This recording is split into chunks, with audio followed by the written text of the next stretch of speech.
Guys, it's Luke here for Simbox. Delighted today to be joined by William Crolla, due to make his professional boxing debut May 27th at the Manchester Arena. It's a romantic story. It's one that I've been dying to get into. First and foremost, Will, how are we doing? How you doing, mate? I'm good. How are you? Yeah, all good, all good. So as I say there, the pro debut finally seems to be long awaited. It's going down May 27th. I'm sure you're very, very excited. Yeah, been a lifetime waiting for me. Obviously, for everyone else, it's only been a few weeks since it's been announced, but for me, it's felt like a lifetime and something I've always dreamed of. And to be able to do it at the arena on such a great card on such a big show is yeah, it's something special to me. That's it. In the Manchester Arena, it's been home to many a great Manchester boxer over the years, Ricky Hatton, and then for so many years it was your brother Anthony Crolla. How special of a moment is that going to be for your family? Your dad was a pro, your big brother was a world champion. Have you sat down between you and been like, you know what, like this is my time now, this is my journey, and just as a family appreciated how special of a moment this is going to be? Yeah, of course, it'll be very special. Do you know what? I don't think I've took boxing serious till he sees me in the ring on the night next week. He's like that. But no, with Anthony, yeah, of course, I spoke to him about it with Anthony. I think it'll be a special night for us both. It'll be a lot different for him. I reckon he'll be more nervous for this than he was for his world title fights. But I won't give him any reason to be. I just can't wait to get started.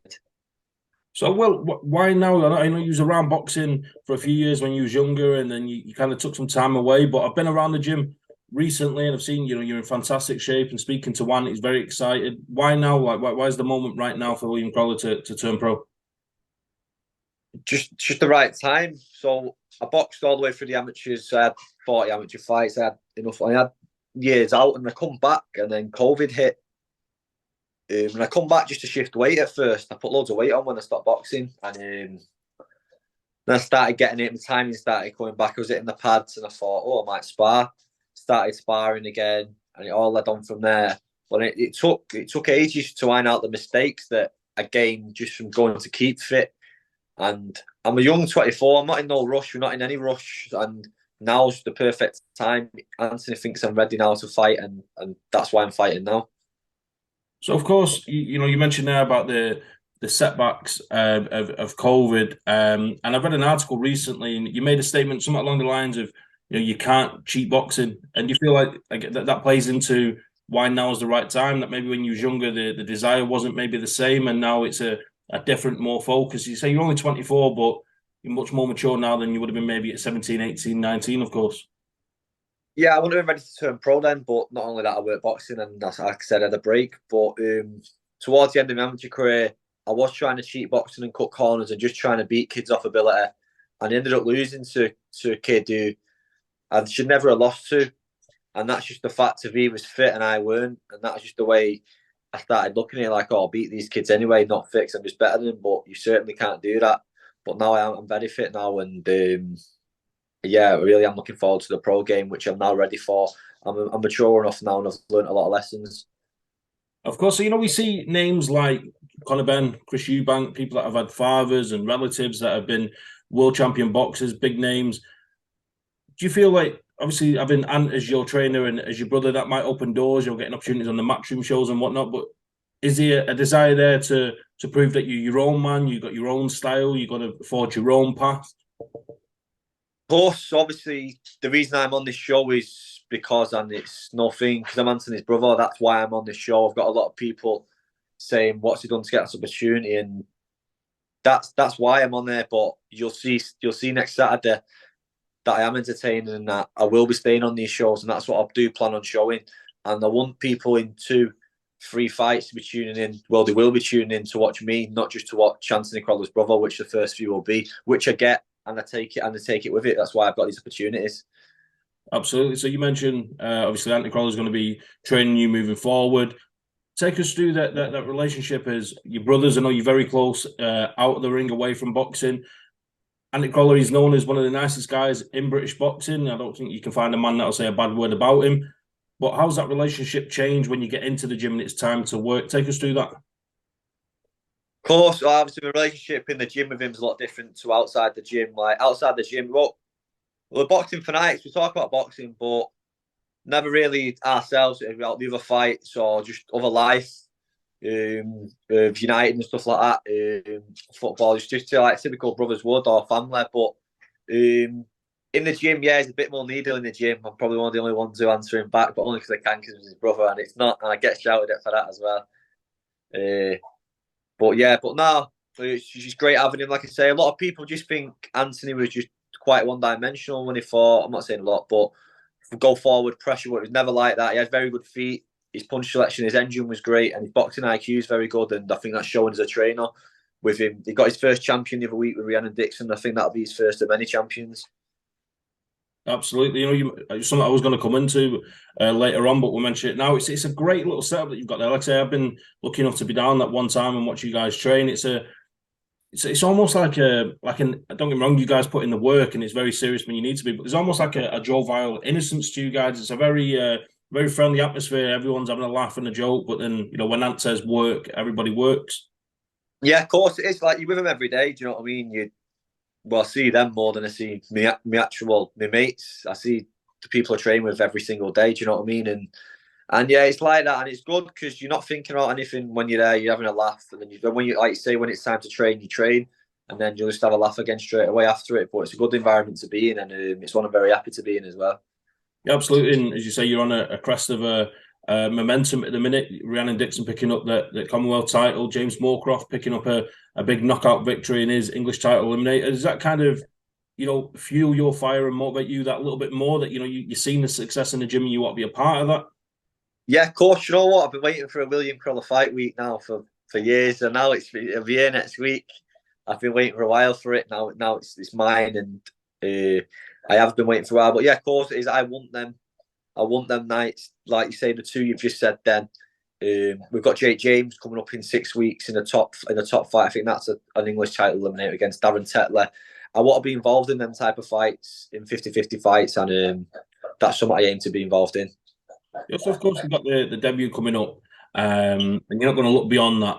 But if you was to allow yourself just to glance at the future for William Crolla, what do you envisage? Is it the titles? Is the ambitions? Have you set like a career path that you want to go down, or is it fight by fight and see where the journey takes you? Of course, there is. I'm a realist, me, and I'm not sitting here screaming, "Oh, I'm going to do this, I'm going to do that." But I'd love to fight for the British title and win the British title. It's a big belt to my family. That my dad loves that belt. Anthony won it, but he didn't defend it enough to get it outright. I'd love to try and get the British outright, but just at the end of my career, I've had a fight in the 50-50 fight where it's people are on the edge of the seats and can go away and think, "Wow, that was a barnstorm," and I'd be happy with that. I just want to be involved in some good nights of my own, and that's all I can aim for. Whether titles come with that, they do. If not, then so be it. Absolutely. And coming full circle back to May 27th, I know you've been around Anthony Crolla when you're younger and around other fights with the Joe Gallagher stable where you've been around them big fight nights, the big world title fights. But have you tried picturing this being William Crolla's fight night? Getting the hands wrapped, choosing the shorts and choosing the ring walk music. Have you been through that whole process yet? Yeah, I thought about it many a times in my life. It's a dream. Like I say, it's a dream come true. Like when I was in school, not like that people daydream. That's what I'd be daydreaming about. Maybe fighting at the arena or fighting on a big show on TV and stuff like that. But now it's a bit surreal. But I can't wait. But I certainly won't be taken back by that. I've seen, like I say, some of the biggest nights there. I've been next to Anthony for all of his, and I certainly won't be taken back by it. So of course, Anthony had the $1 million moniker. Is there a nickname in the works for William Crolla? Have we got something in the pipeline? Nah, I've not got one yet. The only one who calls me, it's Callum Smith, calls me the can man, but I've not got anything yet. I like it, but it's not stuck yet. Nothing's stuck yet. So, Will, away from your fight, the headline fight that night is Mauricio Lara against Leigh Wood 2. A fantastic fight first time around, a breathtaking knockout. What's your thoughts on that main event and the fact that it's a rematch? You've been around Ant Crolla, when he had his rematches with Linares and Perez. Some fights went his way, some fights didn't. How do you see this fight going? I think it could be repeat. I hope it isn't though. I like Leigh Wood, and I think he's always in great fights. I just don't know if Lara's style's a bit wrong for him. Leigh I thought he's boxing the ears of him last time, but I just thought, I was watching it last time, you was just waiting for Lara to land. And Will he land again? I think he will, but I won't be surprised if Lee's winning easy again, and Lara does catch him, because he seems to have hands of dynamite. He seems to have hard hands, great chin. He took some sickening body shots last fight as well, and they didn't budge him. Seems a bit of a freak, really. But no, I hope Lee wins, and I'm sure he can win. But I'm just edging towards Lara. 12 rounds are a long time to stay away from him. Absolutely, and more nearer the time this weekend, we've got Katie Taylor against Chantelle Cameron, a historic fight out in Dublin. Katie Taylor making her Irish debut, boxing Ireland for the first time. She seems to have been a pro for many, many years now. Undisputed against undisputed with Chantelle Cameron. Well, this is what we're boxing fans for, aren't we? This is one of those fights where you'll remember where you was when you watched it. Of course, it's an amazing fight. Like I say, I went to the Taylor Serrano one in New York, and it's one of the best atmospheres I've ever been in. With the Irish there, it was amazing. And I see Katie Taylor winning that one. I see her shoe shining. I think Chantelle's very big at the weight. She'll have her moments, but I can just see Katie being a bit too fast, a bit nimble, and shoe shining most of the rounds and winning on points. Yeah, it's a great fight. And, we mentioned about these big fight atmospheres. And Katie Taylor, do you feel like she's maybe one of these fighters that, although she gets a due respect and she gets her flowers now, but do you think she's going to be one of these pioneers that we appreciate when she does hang up the gloves? The fact that she's had these big fights after big fights, Serrano, Bassoon, and now Chantelle Cameron, amongst others. Do you feel like she'll get her respect when she finally hangs up the gloves and we look back and go, she's a trailblazer? Of course, you have to respect her. She's phenomenal. But in my opinion, she's the best female fighter to ever put a pair of gloves on. I think she's brilliant. She's brilliant to watch as well, and she's not scared to get stuck in as well. You saw Amanda Serrano in the last round. She played to the crowd and she rallied home in that. Yeah, I think she will be one of them. What you've just said, yeah.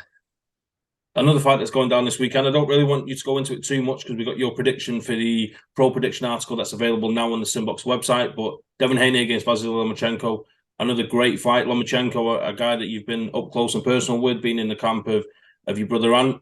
A special fighter again. Is he another one that maybe we'll appreciate a little bit more when he does finally decide to hang up the gloves? He's had a historic career himself. Yeah, it's funny you say that because I think Devin Haney's been a bit disrespectful to him this build-up. I think he's discredited him a lot. He's a two-time Olympic gold medalist and a three-time world champion. Or is it free weight? I'm pretty sure it's free weight, featherweight, super feather, and lightweight. But I'm going for a Loma win. I think Loma beats Devin. I think the weight's killing Devin to make, and I hope Loma wins. Absolutely. And well, just before we close off, is there a message you want to leave to the fans, to the followers, the people that are going to be jumping on the William Crolla bandwagon moving forward? Tune in next week, and hopefully I'll put a display on you like. But thank you for the support. Absolutely. Well, it's always a pleasure to catch up. I'm sure this is going to be one of many interviews we'll do over the next few years. But the best of luck on fight night. We'll catch you on fight. We'll be down there for the press conference, the weigh-in and things like that. So we'll catch up again right before the fight night. But yeah, best of luck and go in there and get the job done, mate. Mate, really appreciate that.